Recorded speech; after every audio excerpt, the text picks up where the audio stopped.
Voilà, merci d'être encore avec nous à l'heure du repas. Merci beaucoup. Alors, le titre du roman en italien, Spatriati, ou plutôt aussi dans une autre version, Spatrietta, c'est un terme de mon dialecte des Pouilles, de mon dialecte apulien. Et c'est un terme qui existe en italien, mais pas avec la nuance qu'il peut avoir chez nous. Qui définit une personne justement indéfinissable, qui est irrégulière, qui est déracinée, une famille qui n'a pas créé, quelqu'un qui n'a pas fondé une famille, quelqu'un qui n'a pas un travail bien précis. Voilà, c'est souvent un terme qui est très péjoratif. Par exemple, c'est un terme dont on m'a souvent affublé moi-même, parce qu'on ne savait pas si j'aimais les garçons ou les filles, parce que je parlais dialecte et pas italien, ou alors je parlais italien et pas en dialecte. Et j'étais toujours comme ça, en décalage. E ho scritto questo romanzo partendo proprio da questa parola. Di solito gli scrittori è difficile, che anche nella mia carriera non è mai successo di scrivere un libro sapendo già il titolo del tuo libro, ma io qui, sin da quando ho cominciato da ragazzino, che ho detto farò lo scrittore, scriverò un libro che si chiama Spatriati, perché volevo capovolgere il peggiorativo di quella parola, che invece secondo me è un modo per rimarcare, per rivendicare la libertà, l'essere liberi di essere quello che si vuole essere davvero, senza paura del giudizio degli altri. Et oui, j'ai effectivement écrit le livre en partant de ce mot-là, c'est ce qui est assez inhabituel pour moi parce que j'avais jamais réussi à écrire un livre en connaissant déjà le titre depuis le début. Mais en fait, depuis tout petit, j'avais cette intention d'écrire un livre qui aurait ce titre-là pour opérer une forme de renversement en fait de ce mot, pour me le revendiquer, pour me l'approprier et pour en faire une déclaration de liberté, d'être soi-même sans céder à des injonctions. Ouais, c'est bien ce que j'avais compris. Il n'y avait pas d'injonction, l'injonction sociale n'est pas prépondérante dans votre roman. Et c'est ce que vous êtes, vous, au départ, qui définit les personnages. On a pu écrire que votre roman est un roman d'apprentissage, mais moi j'ai voulu y voir un roman d'amour. Un roman d'amour à Claudia, un roman d'amour aux Pouilles, un roman d'amour à la vie. Est-ce que vous seriez d'accord avec ça parce que roman d'apprentissage, je trouve que ça fait assez carcan et assez école. Et je sais pas, et le roman d'amour, j'ai envie de le remettre un peu sur le devant. Parce qu'aujourd'hui, bon, les romances, on connaît tous que ça fonctionne bien. Mais là, est-ce que vous aimeriez qu'on parle de votre roman comme d'un roman d'amour? Penso che l'amore sia il motore della scrittura, anzi della letteratura, però gli scrittori quando raccontano una storia inevitabilmente hanno una forma di grande, anche se dovessero odiare i loro personaggi, in qualche modo hanno un'empatia con questi personaggi che può essere quasi amore.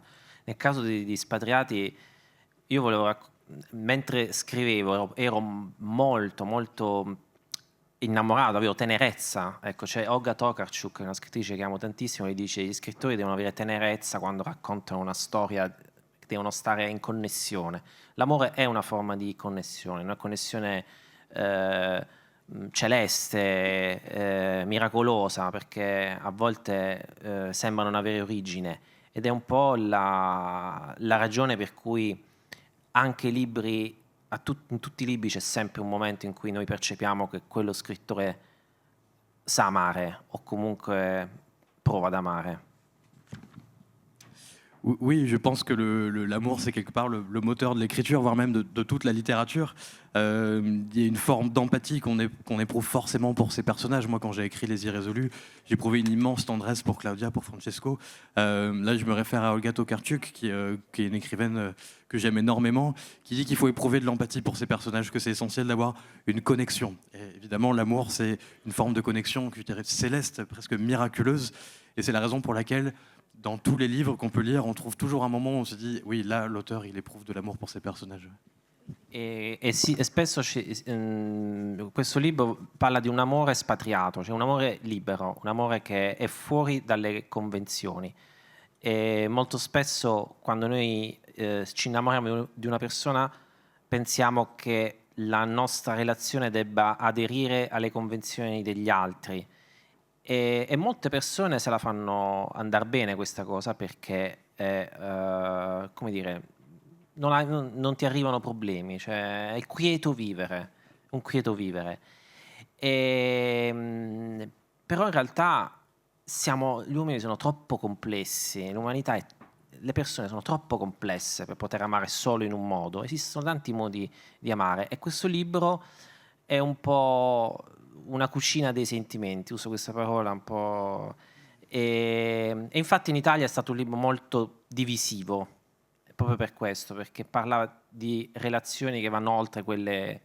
In Italia, per esempio, non puoi parlare male della cucina italiana perché si cucina solo così. In realtà si può cucinare in tanti modi, e così anche l'amore. Oui, et là, ici, je parlais d'un amour irrésolu, d'un amour spatriate, un amour libre, hors convention. Souvent, quand on tombe amoureux de quelqu'un, on a l'impression qu'on doit adhérer aux convictions des autres. On se dit, voilà, on va contenter les autres, pour vivre heureux, restons cachés, et ça ira très bien comme ça. Mais en réalité, moi, je pense qu'on est trop complexe, les gens sont trop complexes pour aimer d'une seule façon. Donc il y a quelque part dans ce livre une sorte de tambouille des sentiments, si je peux m'exprimer ainsi. Et c'est pour ça aussi que c'est un livre qui a suscité de nombreux débats en Italie. Par exemple, l'Italie, c'est un pays où on ne peut pas critiquer la cuisine italienne. Il y a une façon de cuisiner, c'est comme ça, et il n'y a pas d'autre façon de faire. Et il en va de même de l'amour aussi. Donc c'est pour ça que j'ai cherché à faire ça. Pourtant, là, je rebondis sur ce que vous venez de dire. C'est un peu à l'improviste, mais vous avez eu le prix Strega, donc. C'est le prix qu'il faut quand même préciser Oui. que c'est le prix le plus prestigieux du monde littéraire en Italie. Voilà, un peu l'équivalent de notre prix Goncourt en France. Donc, je veux dire, pour quelque chose qui doit être caché, non pas caché, mais dévoilé, ça a plutôt été bien pris. Allora, fino a che non ho avuto il premio avevo molti sostenitori. Dopo il premio il libro lo hanno proprio massacrato in maniera... venivano alle presentazioni e mi dicevano ma perché c'è tutto questo sesso nel libro? C'era solo una sola pagina di sesso, però tutti andavano a cercare quella. Nella edizione italiana pagina 199, in quella francese non lo so. Solo quella pagina leggevano, poi l'identikit della persona che veniva era sempre la stessa, non voglio descrivere. Alors jusqu'à ce que j'ai le prix, en fait, j'avais beaucoup de soutien, j'étais très suivi. Et puis après, une fois que j'ai eu le prix, on m'a massacré. Et les gens m'ont dit, mais pourquoi il y a tant de sexe dans ce livre? Il y a une page dans le livre de sexe, c'est la page 199 dans la version italienne, je sais pas ce que c'est en français. Et les gens lisaient plus que ça, ils me disaient, il y a trop de sexe dans ce livre. Ok. Oui, ok. On peut se focaliser sur certains points et pas d'autres. Mais il y a aussi dans votre livre pas mal d'allusions à la religion. Et je voulais savoir, est-ce que c'est plutôt... J'ai pas su le déterminer à la lecture. Est-ce que c'est plutôt un poids ou c'est un filet dans l'existence, un filet de protection, quelque chose qui est toujours là et qui aide à vivre?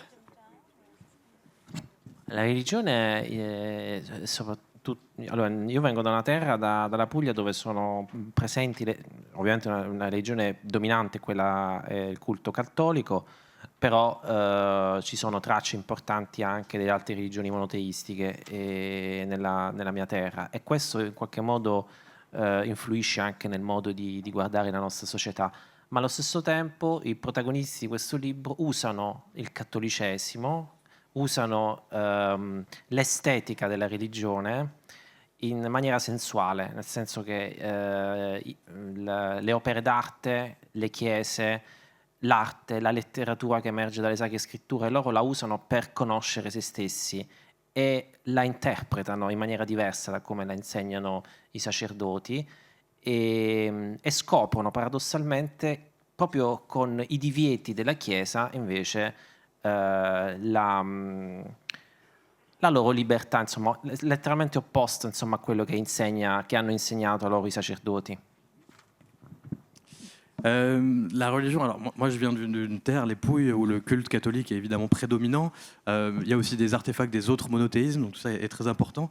Mais en fait, dans Les Irrésolus, mes personnages utilisent l'esthétique de la religion de manière sensuelle. Ils vont utiliser l'art religieux, les églises, la littérature qui peut émerger de tout ça, de manière à se l'approprier d'une façon assez différente de ce que disent les prêtres. Ils proposent leur propre interprétation de la religion. Et paradoxalement, à travers tous les interdits de l'Église, ils vont découvrir leur propre liberté en s'opposant aux prêtres. Il mio primo fetish party ero vestito da sacerdote. Ma première soirée fétiche dans un club à Berlin, j'étais habillé en prêtre. Merci Mario. Précision importante. importante. Donc oui, il y a des éléments, a priori, des éléments personnels dans votre roman, ce qui me permet de passer au deuxième roman. Alors, je vais présenter, Oui. peut-être. Oui, alors. Dario, c'est ça? Oui, exactement. Voilà. Donc Dario Diofebi, qui est né à Rome, il est devenu joueur professionnel de poker. Il a participé à des tournois aux États-Unis, en salle aux États-Unis. 3 ans plus tard, il cesse le jeu pour suivre des cours d'écriture créative à la New York University, où il enseigne maintenant. Vous vivez toujours entre Rome et Brooklyn? Oui? Oui? Between New York and Rome, yes. C'est ça. Et votre livre, édité en France en août 23, est votre premier roman. Alors, je ne sais pas si dans la vraie réalité, vous avez vraiment rompu avec le poker, mais en tout cas, on le retrouve dans votre livre.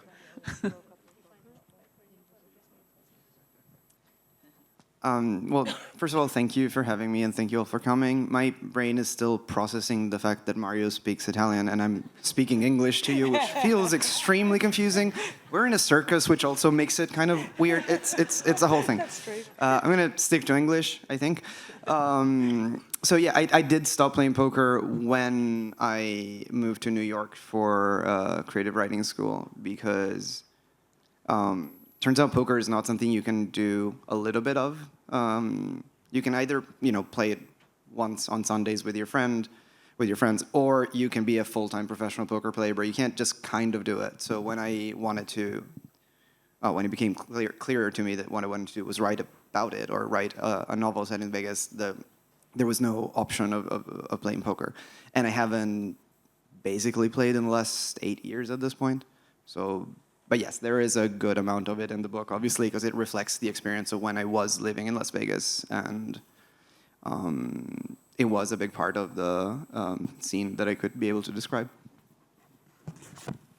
Oui, alors tout d'abord, j'aimerais vous remercier d'être venu et aussi dire que ça me fait une sensation étrange parce que j'ai écouté Mario qui parlait en italien et donc alors que je suis italophone moi-même et je parle en anglais, donc c'est un peu étrange. Et le cadre du chapiteau de cirque rend les choses encore plus bizarres.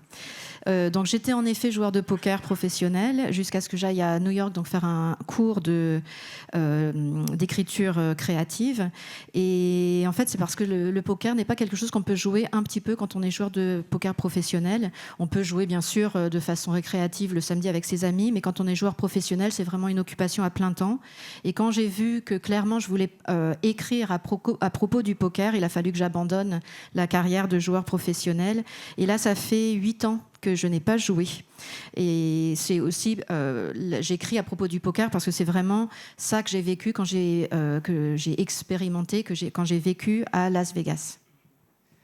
Donc, votre roman, il y a 4 protagonistes, 4 personnages principaux. Il y a Ray, un ex-joueur de poker en ligne et qui s'est reconverti au poker sur table, qui vient vivre à Las Vegas. Il y a Marianne, une ex-mannequin qui n'a pas très bien tourné et qui vient vivre chez sa tante, aussi à Las Vegas.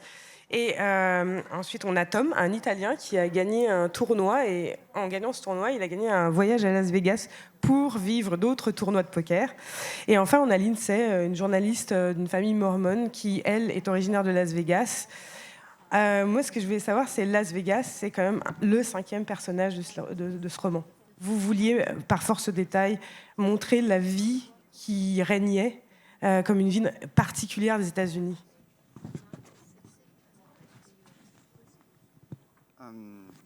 Yes, so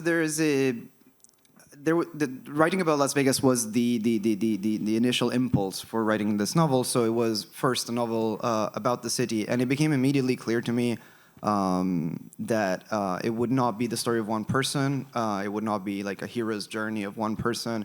The only way I could look at the city was to look at, well, all of it is excessive, but as much of it as I could fathom and as much of it as I could understand. So it was never going to be my story of the things that happened to me in Las Vegas, for example. It was always going to be a very vast set of characters. I'm going to stop and go on. Oui, donc en effet, l'impulsion d'écrire, c'était vraiment pour parler de Las Vegas. C'est cette ville qui m'a fascinée, qui m'a poussée à vouloir écrire. Et donc, je parle en effet de la ville. Et pour parler de la ville dans sa diversité, j'ai décidé de ne pas m'attacher à un personnage en particulier, mais à regarder une grande diversité de personnages pour montrer la diversité de la ville. But I've always been very fond of novels that put cities in the forefront, because there's this thing Tom Wolfe said about novels that kind of exert their pressure on the soul, where the city exerts its pressure on the soul of the characters, which is something that I really like. And I really tend to read books that do that, and I wanted to try to do my own version of that, my own version of like a 19th century social novel, if I could. I don't know if that worked out, but one tries. Et en effet, j'adore cette ville et j'adore les romans. J'ai toujours adoré cette ville et j'ai toujours adoré les villes en général. Et j'adore les romans qui parlent d'une ville comme étant presque le personnage principal du roman.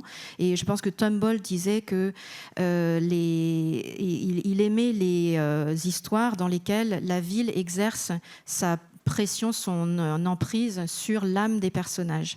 J'ai toujours adoré ce type de roman, de récit, et c'est ce que j'essaie d'écrire aussi. Donc je fais une tentative pour écrire un roman social du 19e siècle. Et votre souci du détail, ça a été une nécessité d'écrire, parce que vous décrivez les parties de poker avec force détail, vous décrivez les rues de Las Vegas avec force détail, mais aussi les personnages, ce qu'ils ressentent, comment ils évoluent, leurs états d'âme. Comment ça s'est passé? Est-ce que c'était aussi une nécessité?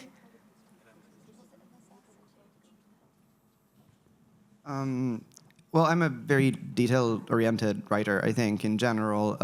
Crucially, the novel was not written in Vegas. I didn't write a word of the novel while I was in Vegas. I wrote it entirely after in New York when I stopped playing. What I did do in Vegas was take a lot of notes. And notes have a way of taking themselves in Las Vegas, just because you get such continuous access to drunken stories of people telling you about how they just lost a lot of money or what they do and where they're from. And it's so constant and ubiquitous that a kind of a mosaic story of the city kind of composes itself if you're willing to look for it, or at least like to hear the story. So all it took was like to keep taking notes, and then once I moved to New York, I had so much material. Like I could have written so much more about the city, and it was an act of compression to keep it to a still too long book, frankly. Oh, non, c'est pas trop long. Oui, en effet, je pense que je suis orientée vers les détails. De toute façon, j'ai un esprit qui fonctionne comme ça, qui s'attache aux détails. Mais le fait est que je n'ai pas écrit le roman quand j'étais à Las Vegas. Par contre, j'ai pris beaucoup de notes quand j'étais là-bas. Et j'ai écrit le roman quand j'ai déménagé pour aller vivre à New York. Donc, quand je n'étais plus joueur de poker. Mais quand j'étais là-bas, j'ai pris beaucoup de notes parce que c'était en fait omniprésent. Il y avait énormément d'histoires ivres, souvent, de personnes qui me racontaient tout l'argent qu'elles avaient perdu, ou tout ce qui leur était arrivé, d'où elles venaient, etc. Et donc toutes ces notes, toutes ces histoires ont commencé à créer une mosaïque de la ville et de ce que je voulais raconter. Et bien sûr, donc c'est aussi parce que c'était ce qui m'intéressait, j'avais l'œil et l'oreille qui se prêtaient à toutes ces histoires. Et j'avais tellement de notes en arrivant à New York que j'aurais pu écrire encore beaucoup plus. J'avais beaucoup plus de matière et j'ai dû donc compresser un peu cette matière pour en faire un roman qui peut-être est encore trop long. Il y a même des croquis. Oui, c'est vrai, il y a des croquis. Et... Je les ai dessinés. Bravo. J'ai une autre question un peu plus sur la technique. Vous écrivez, donc vous êtes italien d'origine, vous écrivez en américain. Qu'est-ce que d'écrire dans une autre langue que votre langue maternelle a pu apporter à votre création littéraire?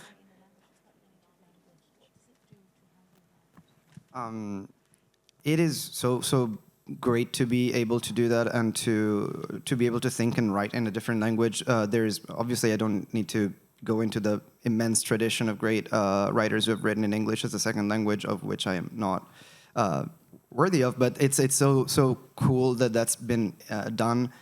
It's it's a challenge, but it also, in the case of English, it affords opportunities that I just did not find in my own language for some reason. There's a playfulness that I can find in English, a kind of the way you can turn any word you want into a verb without really any grammatical sense, frankly. It is just beautiful. It's great. It's such a flexible and omnivorous language that kind of eats bits of every other language. I love it. I just really, really like English.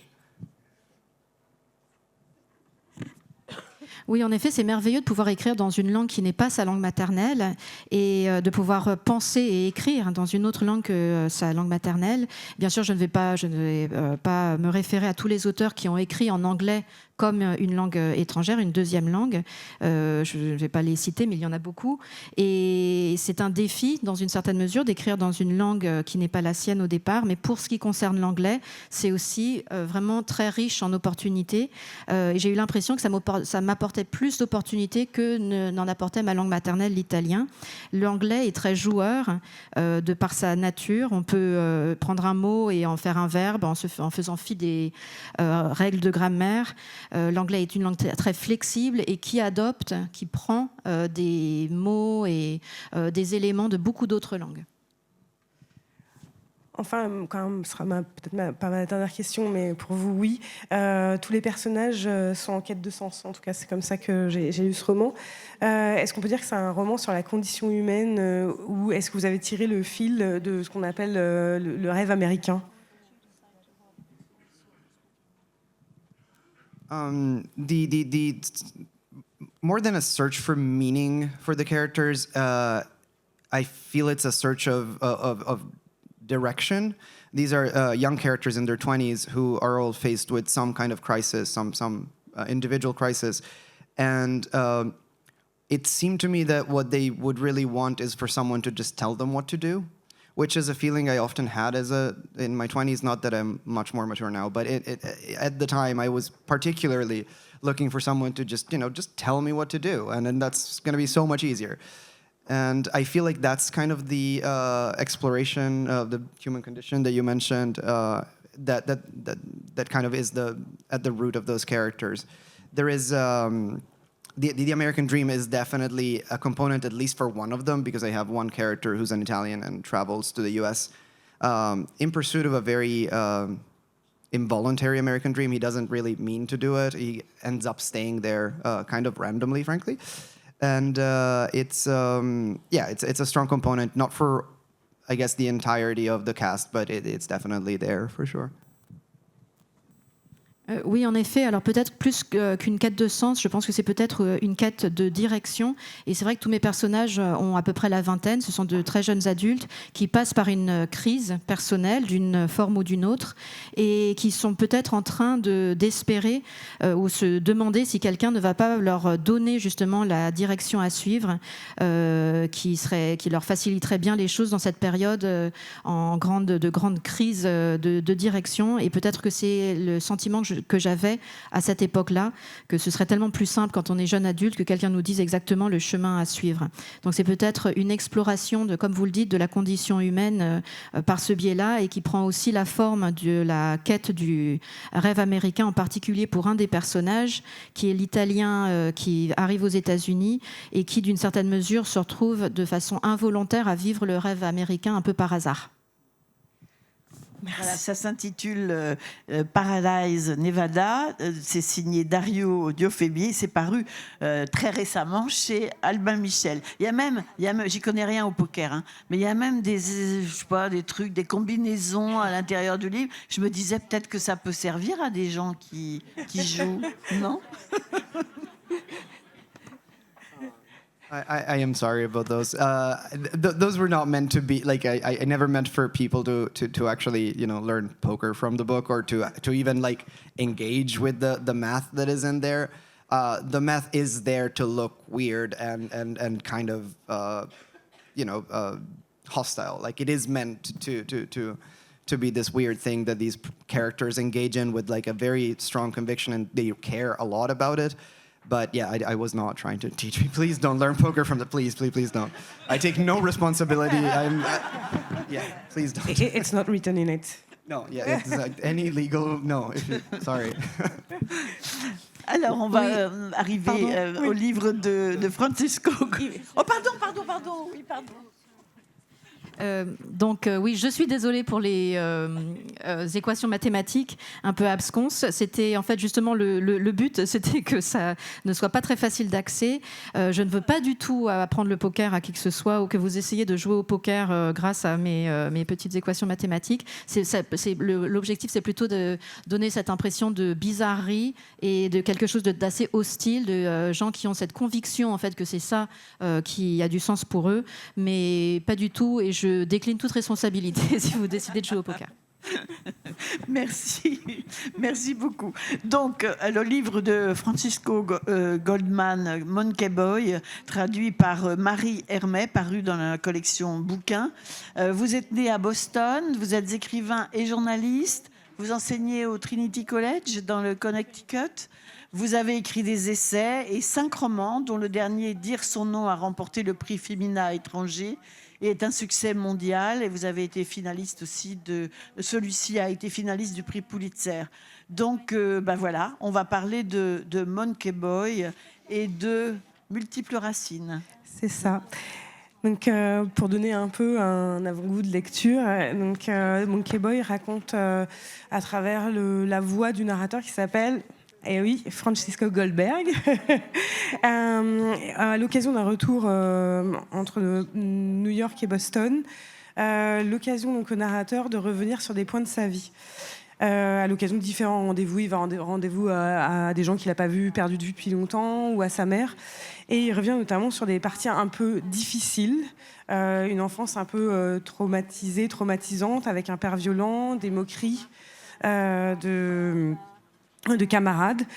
Et première question qui est assez facile, Francisco Goldberg est un double de Francisco Goldman, donc est-ce qu'on peut parler d'autofiction?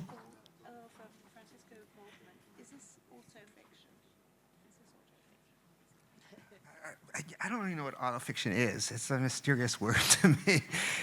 It's obviously it couldn't be more obvious. By changing Francisco Goldman to Francisco Goldberg, I'm just letting you know that this is the first step towards fictionalizing my own name. So I think it's a clue that I'm probably drawing on things from my own life, but I'm writing with the freedom with which you write about a fictional character, right? Alors, je ne sais pas exactement ce que c'est que l'autofiction. C'est un mot bizarre, je trouve. Bon, c'est assez clair, non? Je passe de Francisco Goldman à Francisco Goldman. Je suis en train de fictionnaliser mon personnage. C'est la première étape dans la fictionnalisation. C'est un indice qui est censé vous montrer que je tire quelques détails de ma vie personnelle, oui, mais que j'ai la liberté d'écrire de la fiction, de la vraie. Oui, est-ce que le fait d'évoquer, on parlait de quête de sens tout à l'heure pour Dario, pour ses personnages, est-ce que le fait d'évoquer ces choses un peu compliquées d'une vie justement binationale avec ce père violent, ces enfants cruels, et puis pas forcément une vie de journaliste facile dans des pays un peu turbulents, est-ce que ça peut être une mise à distance? Est-ce que le récit peut mettre à distance ces choses-là?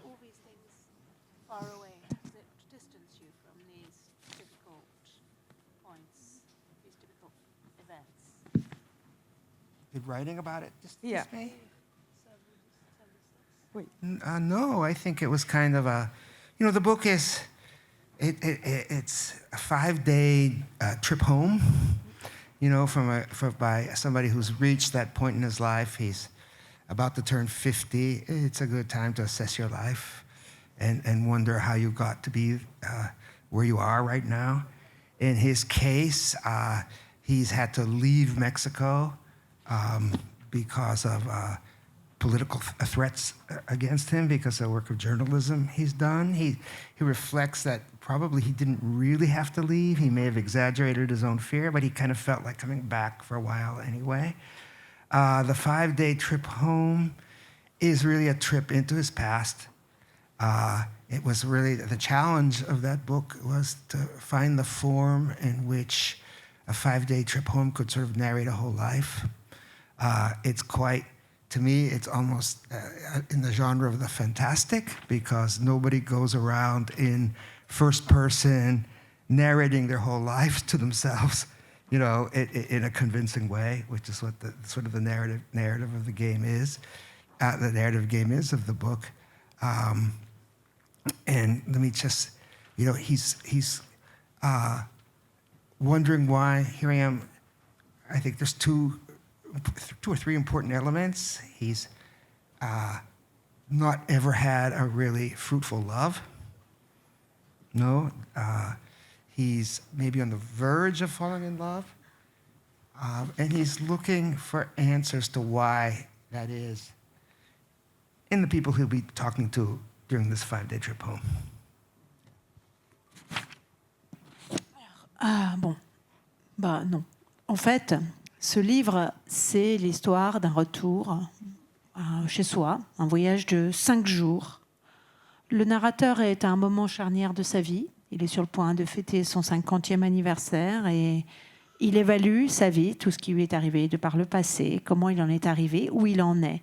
Il a dû quitter le Mexique, le pays où il résidait, de manière précipitée à cause de menaces politiques dues à son travail de journalisme. Et il se demande s'il n'a pas exagéré ses craintes. Et peut-être que c'était juste un désir de rentrer chez soi.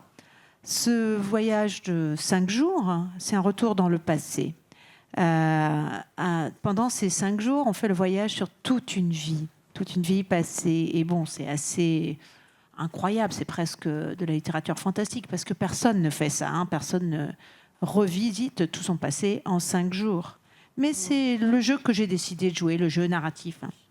C'est un personnage qui a eu quelques relations, mais qui n'a jamais vraiment eu d'amour réussi, de relations amoureuses vraiment réussies. Et il est sur le point, peut-être, de tomber amoureux de quelqu'un. Et il cherche des réponses qu'il cherche et qu'il obtient en partie grâce aux discussions qu'il a pendant ces 5 jours de retour chez lui. Et est-ce que dans le personnage, dans la constitution du personnage, contrairement à Mario, qui a des personnages qui sont définis pour ce qu'ils sont, c'est-à-dire on a l'impression qu'ils sont nés comme ça, on a l'impression que donc, le narrateur, Francisco Goldberg, il est défini par que des éléments extérieurs, notamment Monkey Boy qui donne le titre de l'ouvrage. Est-ce que c'est ce que vous vouliez faire passer, qu'on est le produit de ces éléments extérieurs?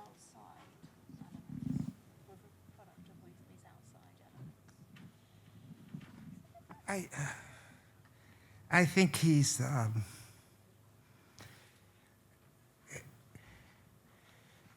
it's sort of he's very aware that one huge thing that he went through in his life, of course, was the years he spent in his 20s in Central America, in Guatemala, which is partly his native country, where a genocide was going on.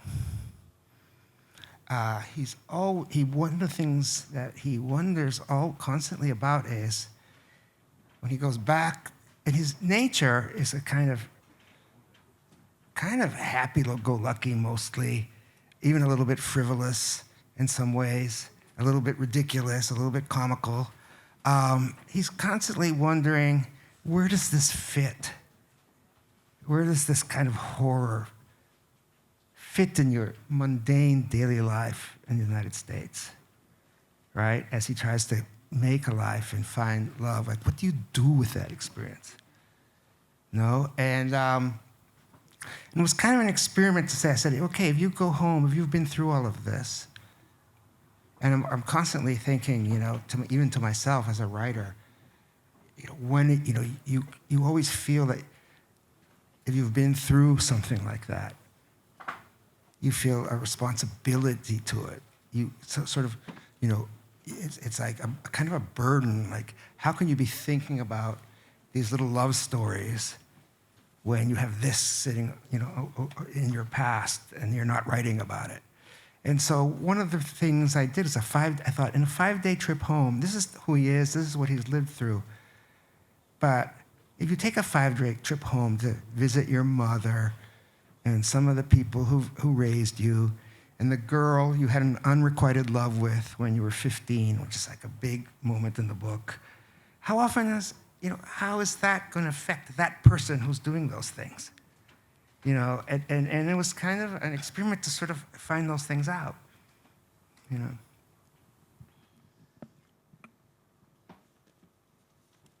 Alors, bon, je pense qu'il est très conscient des événements très essentiels, cruciaux de sa vie, surtout ce qui s'est passé quand il avait la vingtaine et habitait en Amérique centrale, dans le pays qui est presque le pays où il est né, le Guatemala, pays où à l'époque se déroulait un génocide. Et il est constamment en train de se poser des questions. C'est un personnage assez léger, un peu frivole, un peu comique aussi, et puis il se demande où cette horreur trouve sa place en lui, dans la vie qu'il s'est fait.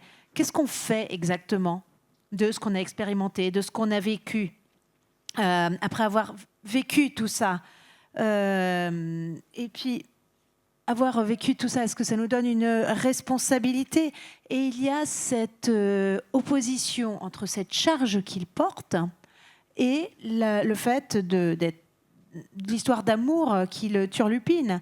Ces 5 jours, c'est pour revenir à qui il était, avec qui il vivait, ce qu'il a vécu également, voir sa maman, les personnes qui l'ont élevé, et puis aussi recroiser cet amour qu'il avait à l'âge de 15 ans, amour qui l'a marqué énormément. Et c'était en fait une sorte d'expérience pour voir les effets qu'aurait tout cela sur un personnage. C'est ça, ce roman. Merci. J'aimerais lire une phrase qui m'a beaucoup touchée. Nous pouvons laisser derrière nous ce qui nous a rendu impossible à aimer. Nous pouvons grandir, évoluer ou nous battre bravement pour nous en sortir et devenir aimables. J'ai trouvé ça superbe. Enfin, une dernière question pour tous les 3, parce que vous avez quelque chose en commun, c'est-à-dire que Mario, vous vivez, d'après ce que j'ai lu, entre l'Italie et Berlin. Donc Dario, vous vivez entre Rome et New York, et Francesco, vous êtes binational, entre américano-guatémaltèque. Est-ce que cet apport de culture extérieure vous nourrit pour Dario, oui, mais pour Francesco et Mario, on n'en a pas parlé, vous nourrit dans vos créations littéraires?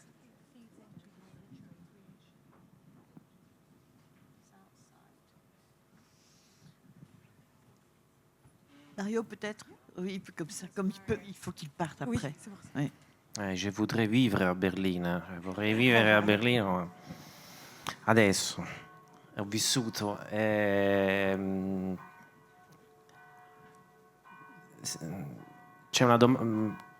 nel mio dialetto c'è una domanda che fanno, ma quasi tutti nel meridione, proprio qualunque paese del sud, esiste una domanda con quale ti chiedono chi sei.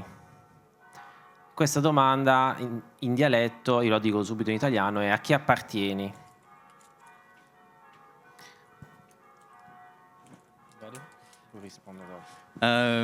Alors, dans mon dialecte, il y a... déjà, je voudrais dire, j'adorerais vivre à Berlin. Dans mon dialecte, il y a une question, c'est une question qui se compose un peu dans tous les villages du sud de l'Italie. Pour demander qui es-tu, on demande a chi appartiens-tu. E questa domanda è un modo per capire la famiglia, da dove vieni, come sei messo dal punto di vista della tua religione, del tuo patrimonio, anche delle tue aspirazioni. E tutti rispondono con il soprannome della propria famiglia o col cognome della propria famiglia. Io scrivo perché voglio sempre rispondere a chi appartieni, non appartieni a nessuno. Et donc on pose cette question pour comprendre quelle est notre famille, d'où on vient, quelle est notre religion, quel est notre héritage, nos aspirations. Et souvent on répond en donnant le nom de sa famille, le nom des siens. Et moi j'écris pour pouvoir dire que je n'appartiens à personne. Ben voilà, belle conclusion. Je ne sais pas si Francesco veut ajouter quelque chose à ça. About myself, I would say that I think that when I was young, originally, when I first started writing, I thought probably that if through fiction I could sort of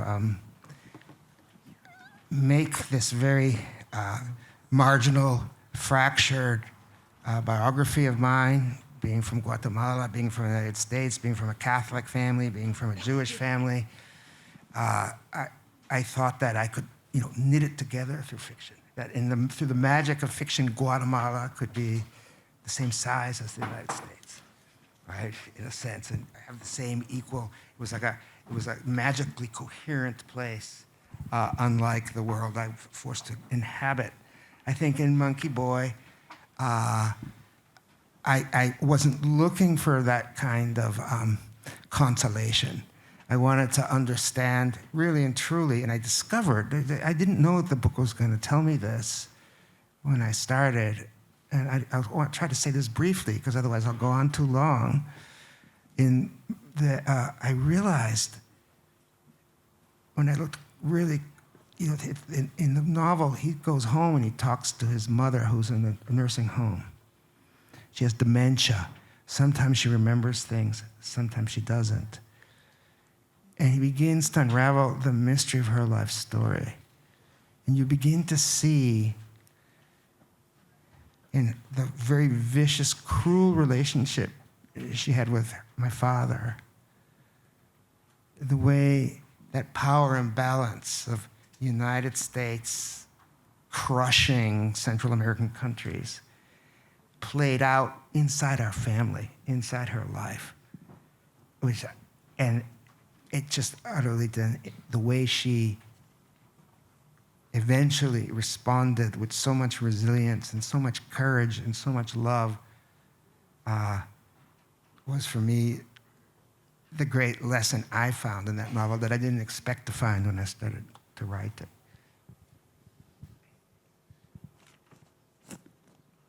Je pense que quand j'étais jeune, quand j'ai commencé à écrire, eh bien, je me suis dit que écrire de la fiction me permettrait de faire comme ma biographie si fracturée, mes origines tellement divisées, moitié guatémaltèque, moitié américain, moitié catholique, moitié juif, etc.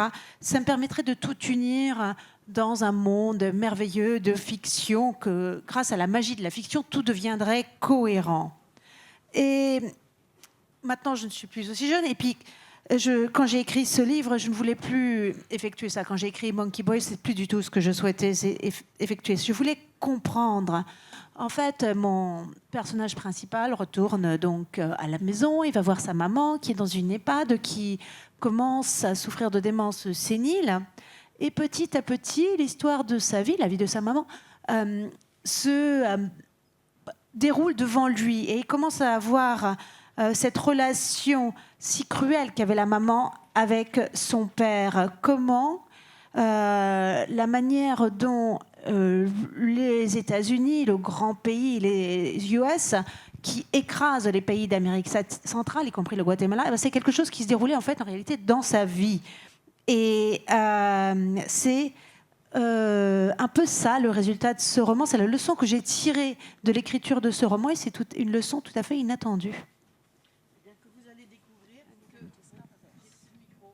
Sorry, je crois que mon micro a lâché. Merci, je prends plutôt celui-là.